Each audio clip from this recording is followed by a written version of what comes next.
All right. So he's going to put it with us. Okay. All right. In regards to these, Darrell, then, do you understand that you have the right to remain silent? Just answer everything with a yes or no. Yes, sir. Okay. And then I just write down your reply. Do you understand if you give up that right, anything you say may be used against you in court? Yes, sir. Do you understand you have the right to consult with an attorney and have an attorney present during any questioning? Yes, sir. Do you understand if you cannot afford an attorney, one will be provided to you by the court? Yes, sir. Understanding the above rights, Darrell, are you willing to speak with me, us, primarily me? I'm the one that's going to be doing most of the talking probably. I just want to know a little bit more about what's going on. Just a little bit, because Like I I'm told just you, I know very confused. little. I just know that, you're down in this neighborhood, someone called, they didn't know what you were doing down there and things like that. So I got limited from their side, but I'm looking to see, what you have to say about it. I'm looking to see, maybe the caller was just on some BS down there. I don't know. I don't know. But I can't really show the court that if I don't have, if I haven't talked to you. So that's why I'm here, just to kind of see what you got to say about it. Get your side of it. Running around a neighborhood's not the end of the world. It's not a huge deal. Right. Right. Unfortunately, I wouldn't have had to do that if I made better decisions with women. Yeah. But not gonna point the finger. Sure. I'm a grown man. I make my own decisions, so I'm not gonna point the finger at nobody. I just didn't think. Didn't think, yeah. What the hell? You want to speak with me, Darrell? Not right now. Here's the first major point to watch. Brooks has just been advised of his Miranda rights, including the right to remain silent and the right to have an attorney present. He then agrees to speak with investigators. From here, everything he says can become part of the evidentiary picture. And notice the detective's approach. He makes the situation sound relatively minor and conversational. Do you think that approach was designed to get Brooks comfortable enough to keep talking?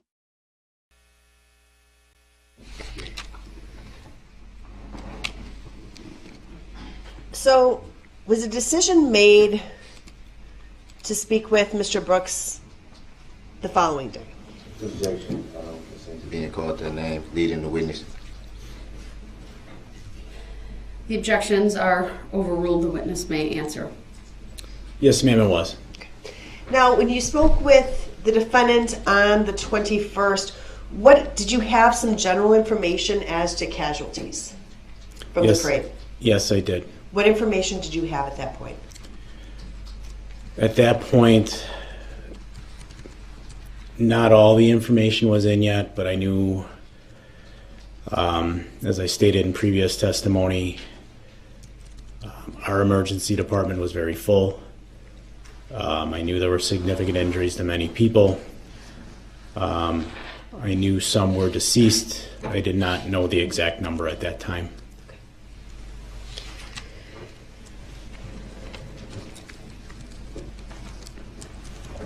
You had approximately another couple minutes of conversations with Mr. Brooks before you called it a night.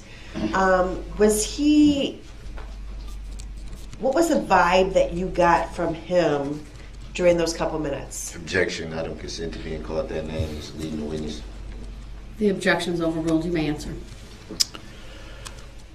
I would say friendly. I think when you heard the clip there, Mr. Brooks jokes about Riverside and football. The individual he was talking to at that time was Detective Stern, as you can't obviously see him in the video. I could sense, and I believe you can hear it in Mr. Brooks's voice in that clip, the FBI put him on edge. It was unusual to see them. I could sense the nervousness. He did transition as I talked to him more throughout that clip into a more normal conversational tone again. But when I was speaking with Mr. Brooks casually throughout the night, that was the type of tone he had with us. It was very friendly, and he seemed, when it came to myself and Detective Stern, very comfortable speaking with us. Now, you had stated your initial intent was to talk to him about loitering in the area that he was arrested. Do you recall that? Objection, speculative. Overruled. The witness may answer. Yes, I do. Did Mr. Brooks at all talk to you about the loitering in terms of what the focus of your investigation was that night? Objection, I don't consent to being called that name, leading the witness. Overruled. The witness may answer. Yes, the statements he made in there, about, being in the area because he needed an Uber. He says more, to us about not knowing the area of Waukesha. He doesn't know the streets, things of that nature, and he just needed an Uber to get home. That was his reasoning for being down there, and he stuck to that reasoning the entire time. Direct your attention then to the next day. So, strike that. That night, was he transported to a Muskego Police Department? Yes, he was. And did you go to Muskego Police Department? Yes, I did. Did you transport him? So it was a dual transport. Officer Leha from the Waukesha Police Department responded to Waukesha Memorial Hospital in a marked squad car that has an appropriate rear backseat transport compartment. Mr. Brooks was placed in that car, and myself and Detective Stern followed in a separate car. So once you get to City of Muskego Police Department, do you do anything there? Objection, leading.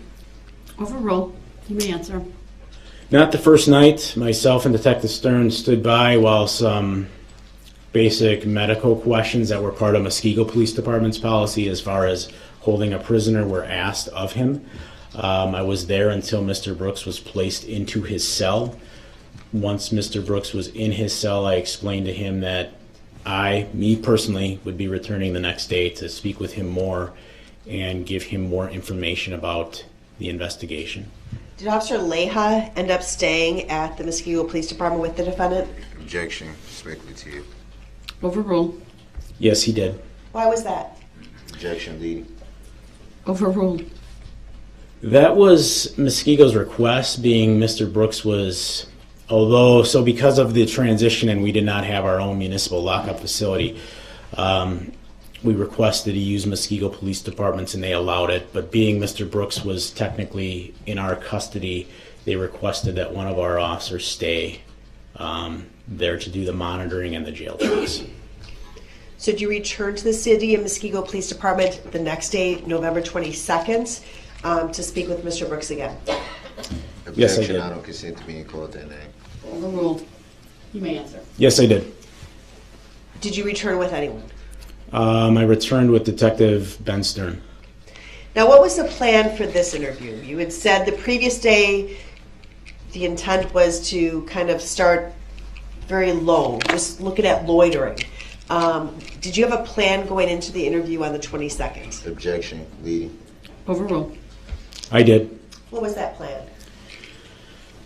So the plan was different from the prior day. So the interview with Mr. Brooks on the 22nd didn't start till about a little after noon that afternoon, 12:11 p.m. to be exact.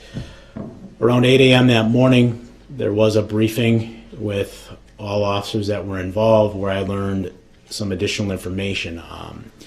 One of the things I learned that morning was that there was a domestic abuse incident that had occurred between Darrell Brooks and Erica Patterson, something I was not aware of when I was with Mr. Brooks during the evening hours of November 21st.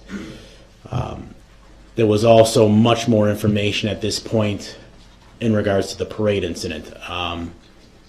As I had stated in my earlier testimony, it was very, very chaotic that first night between radio traffic and what I could hear going on down in the downtown. As I had stated, it was really unlike anything I've ever been involved in.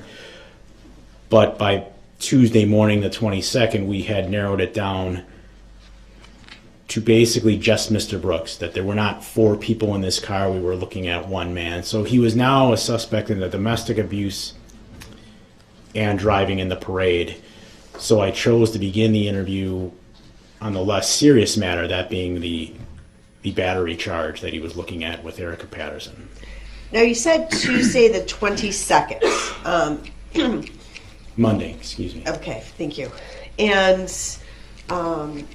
what do you try to do when you're meeting with someone? Do you try to establish any type of rapport with that person? Is that helpful? How did you approach this interview on the 22nd? Objection leading.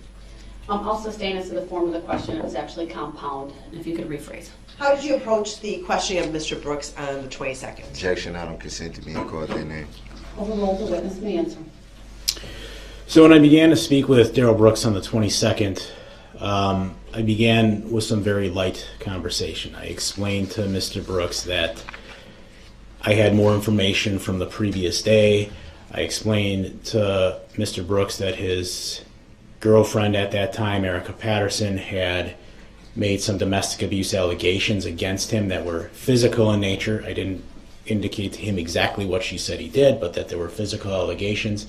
I explained to Mr. Brooks that there's always two sides to a story, and that, you know, a lot of times in my experience as an officer, it can be about perspective. There's side A, there's side C, so to speak, and maybe B, somewhere in the middle, can be your truth. And I basically just implored him to be honest. I touched on the fact we had talked extensively the night before about things such as him enjoying baseball, him having watched the Packer game, him having been disappointed by the result of the Packer game. And in situations such as interrogations, I think it's always important to let a person know that obviously I'm an officer, but I'm a human being, as are they. And you want to try to not let them see that barrier and feel comfortable talking to you. I think in any interpersonal relationship in society, there needs to be rapport. And I try to establish that before getting into the specific details of the crime at hand. Now, you said that you had a briefing prior to going back to the City of Muskego Police Department. Yes, ma'am. Did you have, you said you had more information about the parade incident and also the domestic incident, correct? Correct. Objection leading. Overruled, his answer may stand. Next question. Did you know at that time, prior to speaking with Mr. Brooks, how many people had died during the parade incident? Objection leading. Overruled. Yes, I did. And how many people was that at that time? Objection leading. Overruled. At that point, it was 5.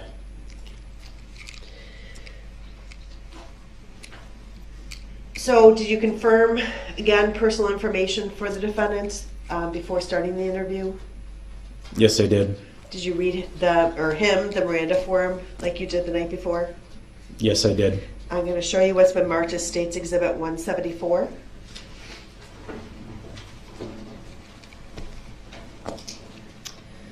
Now, is that the Miranda statement form that you completed on November 22nd with Mr. Brooks? Objection leading. Overruled. You may answer. Yes, it is. And what time was that completed? 12:11 p.m. What exhibit is that? 174. 174? 174.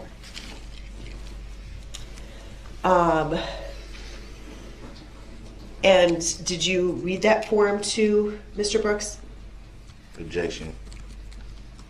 What did it say? Overruled. Yes, I did. And did you read that form to him in its entirety? Yes, I did. I'd ask that Exhibit 174 be moved into evidence. Objection. Relevancy. Exhibit 174 is received. Now, when we look at Exhibit 174, it says spouse's name, it says Erica Patterson. Do you see that? Objection leading. Sustained it to the form of the question. You did not ask the published. I did not. I just want to make sure that's what you were not looking to do. Correct. No. Okay. Thank you. There's a spot in this form that says spouse's name. Is that filled in? Yes. And what does it say? Objection leading. Overruled. The witness may answer. It says Erica Patterson. Did he say that they were married? He did not. He said that was his girlfriend, however.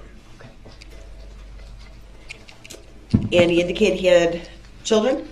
Objection leading. It's background foundational. It's the witness may answer. The objection's overruled. Yes, he did. How many children did he have? Objection leading. Overruled. 3. And you read each of the 5 rights that are listed on this form? Yes, I did.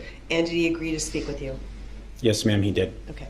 I would ask that Exhibit 174 be published to the jury. Objection. Relevancy. The exhibit's already been received. Noting your objection, it's overruled. Permission to publish is granted.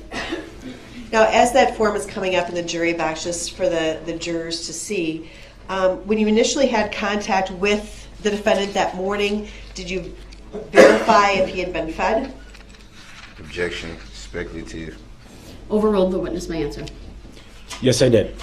And had he been fed dinner the night before, breakfast that morning, lunch that afternoon? Objection. Hearsay. Overruled. Yes, he had. And was he complaining about any physical injuries? Objection. Hearsay. Overruled. Yes, he was continuing to complain about, excuse me, he was continuing to complain about the injury to his right shoulder, which he still at that time was asserting occurred when officers at the time of his arrest body slammed him. Now, with regard to the second interview, the one that took place on November 22nd, was that recorded? Yes, it was.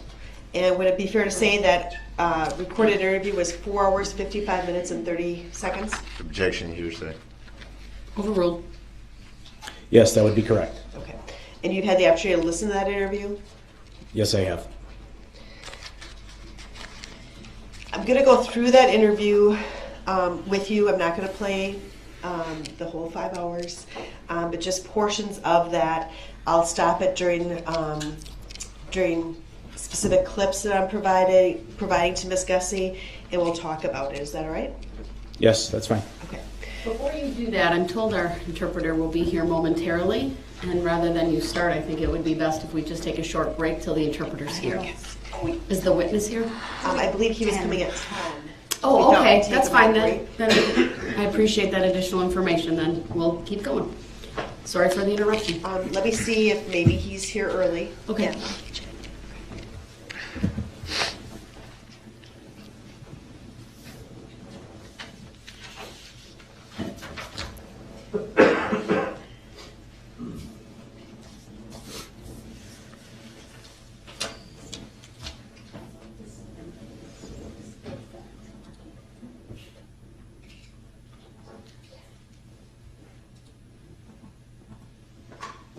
Okay. He's not here yet.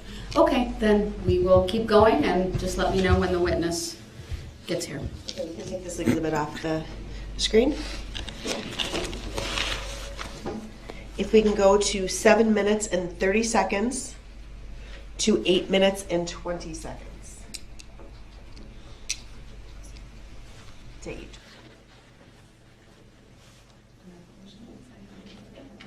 Now, before she starts it, is this the interview room that was at the Siemens-Hewitt Police Department? Yes, it is. Okay. And it's paused right now, but who's in that room? Objection leading. Overruled. The person in that room in the red t-shirt with the mask partially covering their face, longer braided appearing hair, is Darrell Brooks. The same individual sitting to my left in the suit, jacket, shorter hair, and surgical mask. Okay. And the other 2 people depicted here? The person, as you would look to the screen to the left, is myself, and on the right is Detective Ben Stern. Okay. So again, going to 7 minutes and 30 seconds.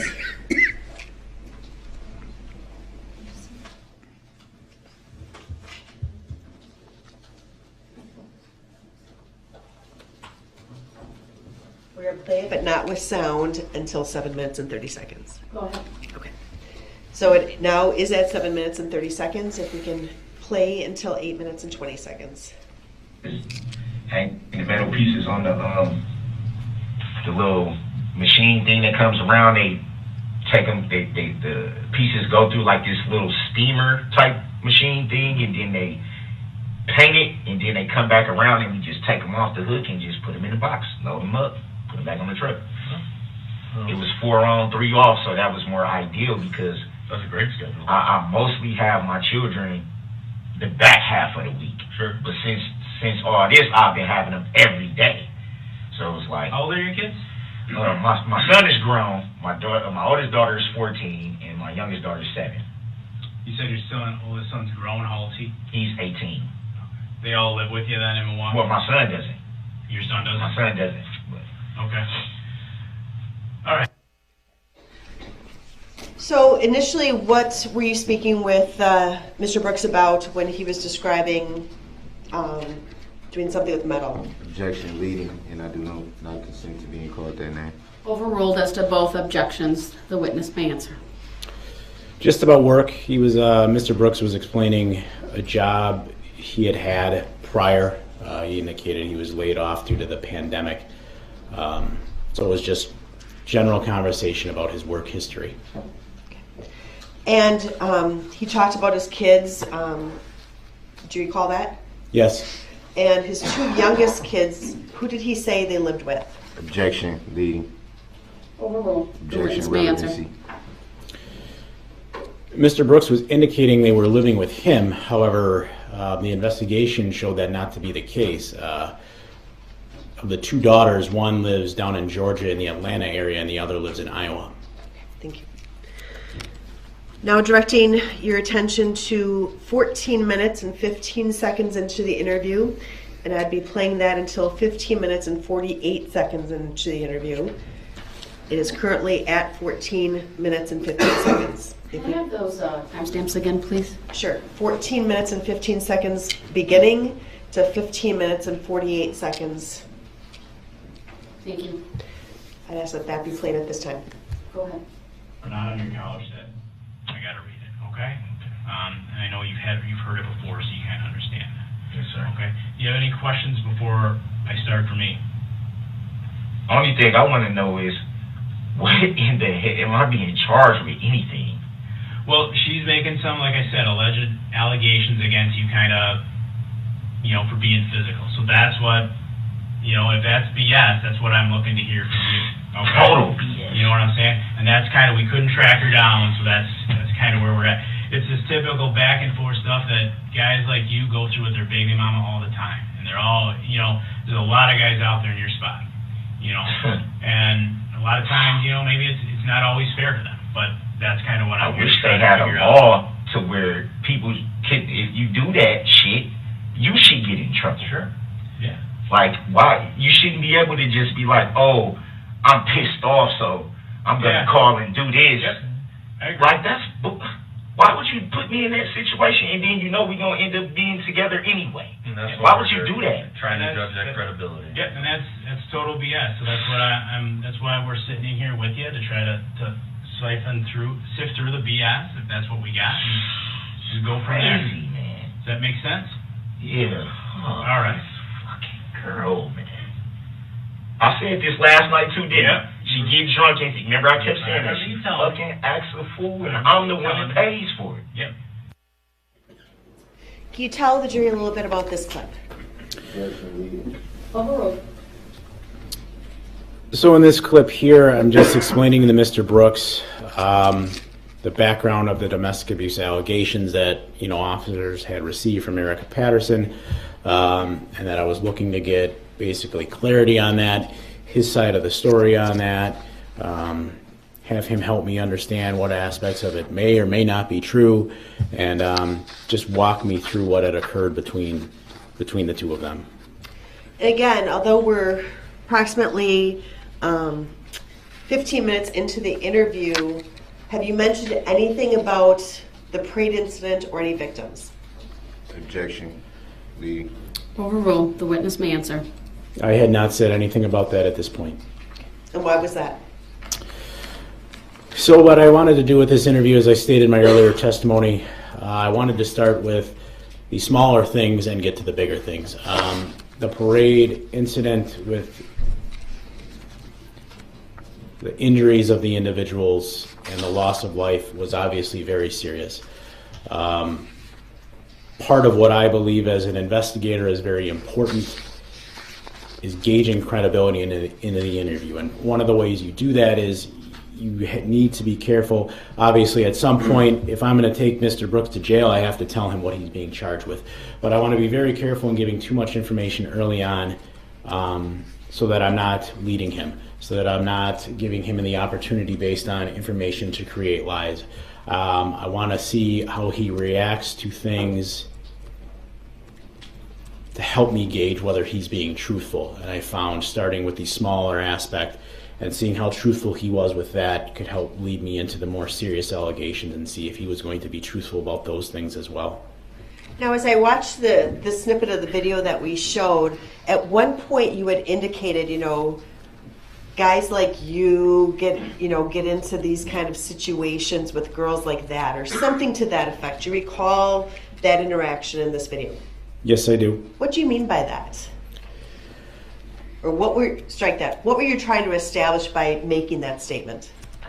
Again, as I had stated in my earlier testimony, part of what I believe is important is simply building a rapport with an individual. Again, you always have with any individual in any interrogation, there's the natural barrier that can occur with them seeing you as a law enforcement officer. I've been doing this job for 18 years. That was not intended on any way on my part to suggest to Mr. Brooks that everything his girlfriend was saying was a lie. I just wanted him to feel comfortable telling me the truth, whatever that truth was, man to man or person to person, human being to human being. Lying. Directing your attention to 30 minutes and 26 seconds and playing this clip until 40 minutes and 30 seconds. Let's do that now. Objection. Wasn't it just said we was 15 minutes in the interview? Why is it playing from 30 minutes? Your objection is noted. It's overruled. Again, that's 30-26, you said? 30-26 to 40-30. To 40-30. Go ahead.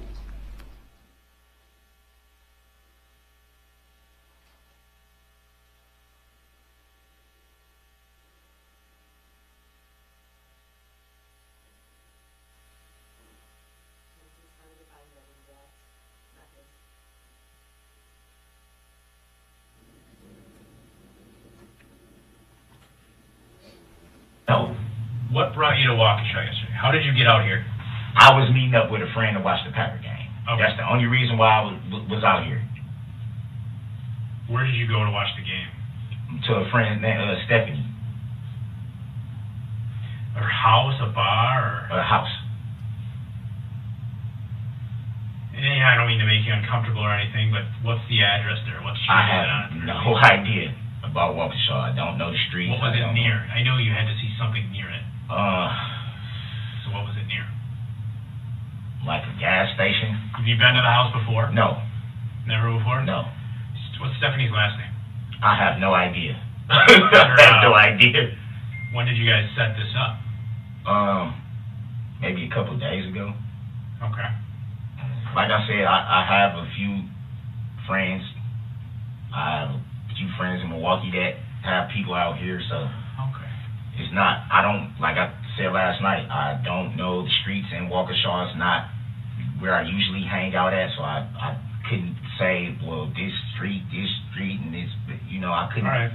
Stephanie, like a friend of yours or like a friend of a friend? A friend of a friend, mutual friend. And what did you She's say her just last like- name was? I have no idea. How long have you known her? That was my first time meeting her. So, How did you get the number to know the house to go to? a friend.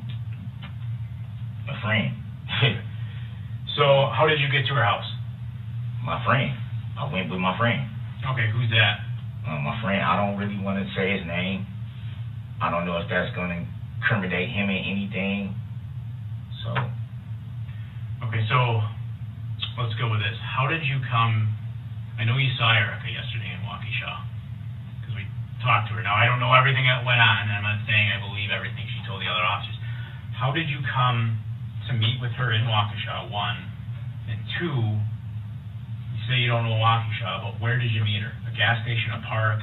I know you met her. Where did you meet her? What happened yesterday? Yeah, So, because if this is BS, like you say, and I know you met her, what happened? I met So her what happened when you met her? Where did you meet her? Let's start with that. by a gas station. Okay.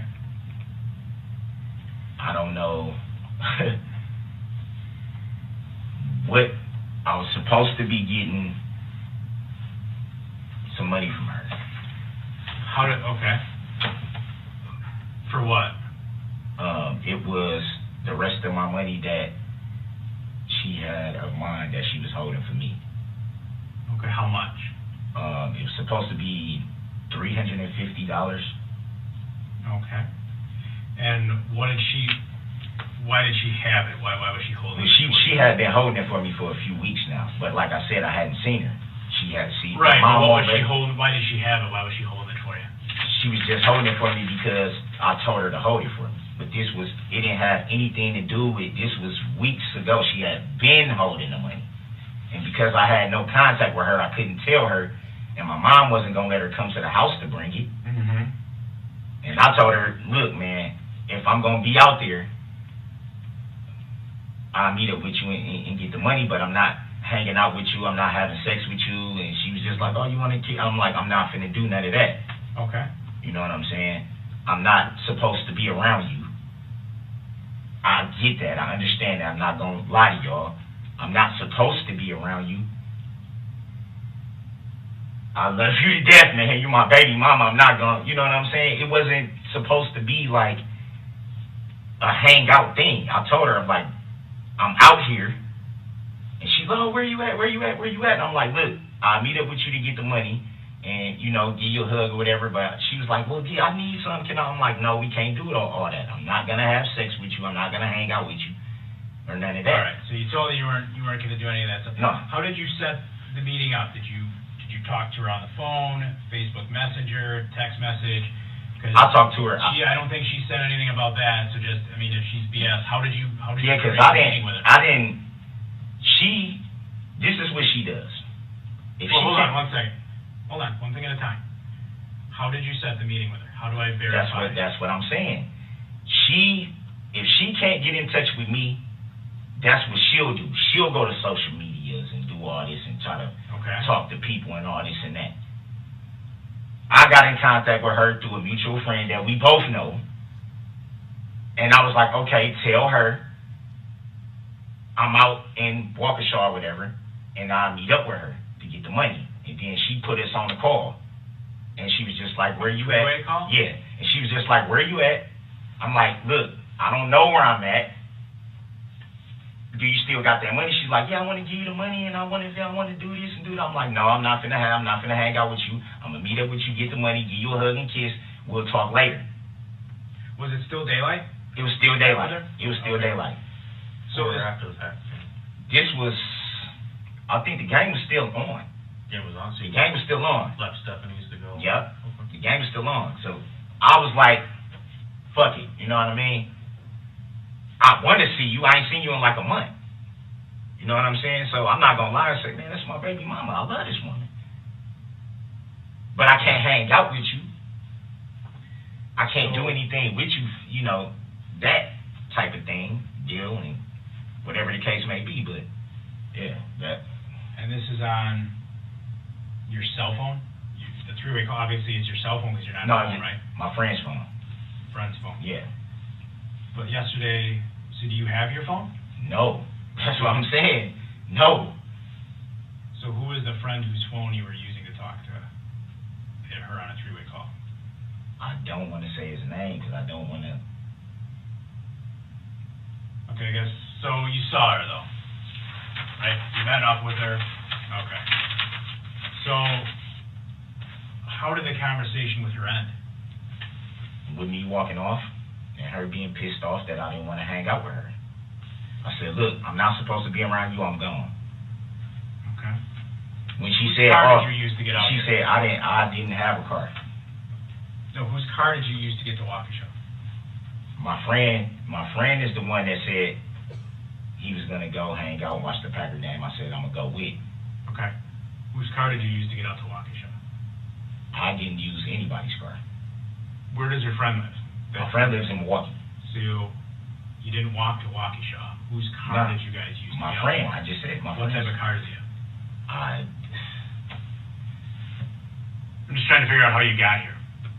yeah, I know, but it seemed like you trying to like spin me up or something. Like I'm just asking how you got here. Whose car did you drive out here? I didn't drive at all. Whose car did you come out here in? My friend. Okay, right. What kind of car is it? So here's the thing, Darrell. Okay. Obviously, you know, she's coming at us.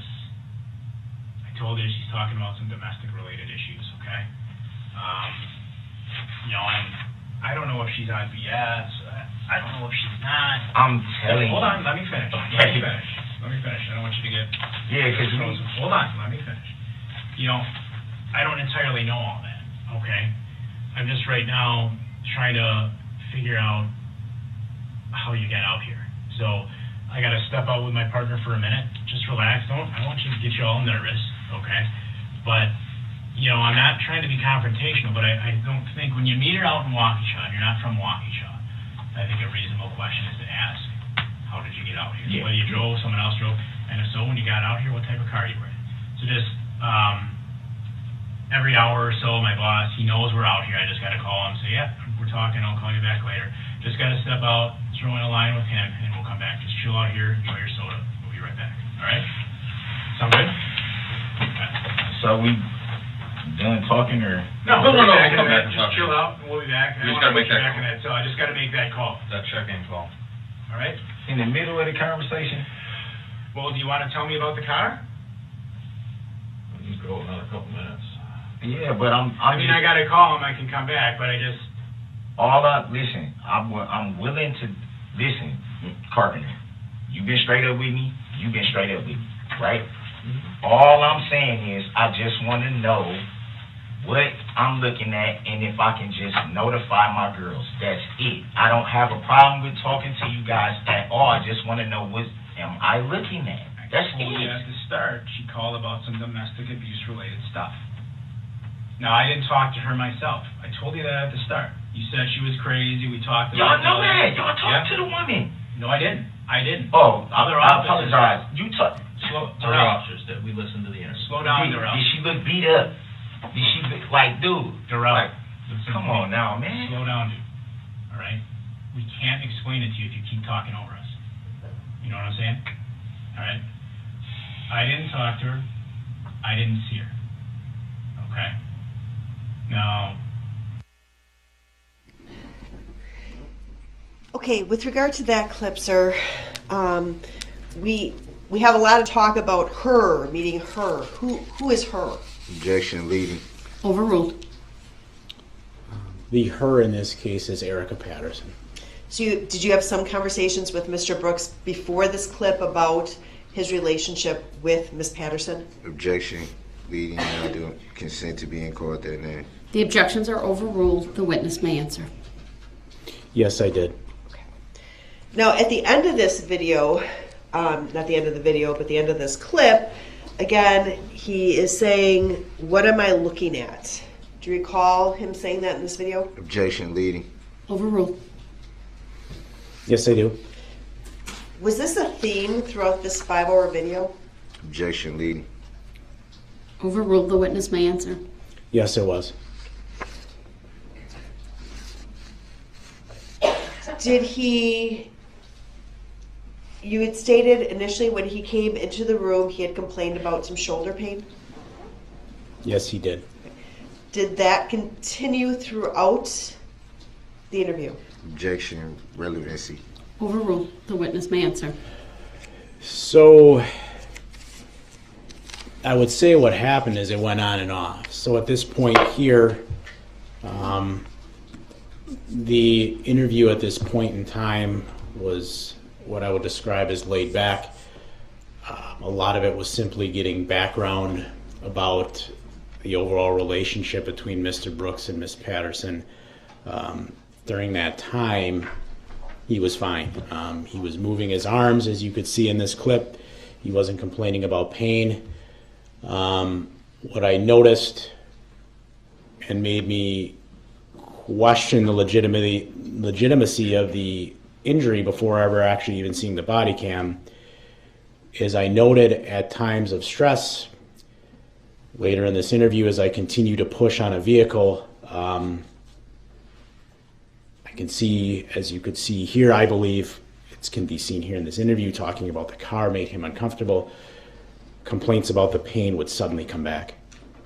How about the request to be told what he's looking at? Did you see any correlation between that and what was occurring during the interview? Objection, speculative. Overruled. The witness may answer. Yes, that, as I say, that continued throughout the entirety of the interview, and really at this point was a little unusual because right now he had been told he was looking at the domestic. The parade hadn't come up, so a reasonable person, I believe, at this point of the interview knew what they were looking at. They were looking at a domestic abuse incident. Why simply asking him how he got out here as far as transportation made him nervous was alarming.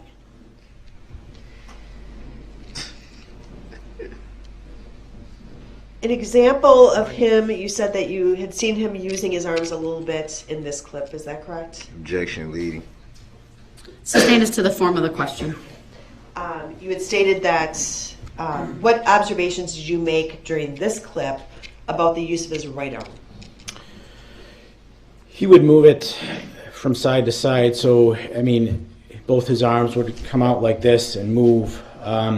He would make mannerisms when he was speaking with both arms that were, to me, what a person would do when they're normally conversing. And it would seem unusual to make those movements if he was, in fact, in as much pain as he was claiming to us he was in. Now I'm going to just let the record reflect that when you had indicated he'd move his arms this way, you moved both your right and left arm out parallel to the ground at about shoulder level. Would that be accurate? Yes, it would. Okay. I'm going to show you a clip beginning at 52 minutes and 15 seconds to 52 minutes and 42 seconds, so a very short clip. Go ahead. That, and then she makes this complaint when she gets you back. Yeah, and it's like, why do you do this to me? And I promise you,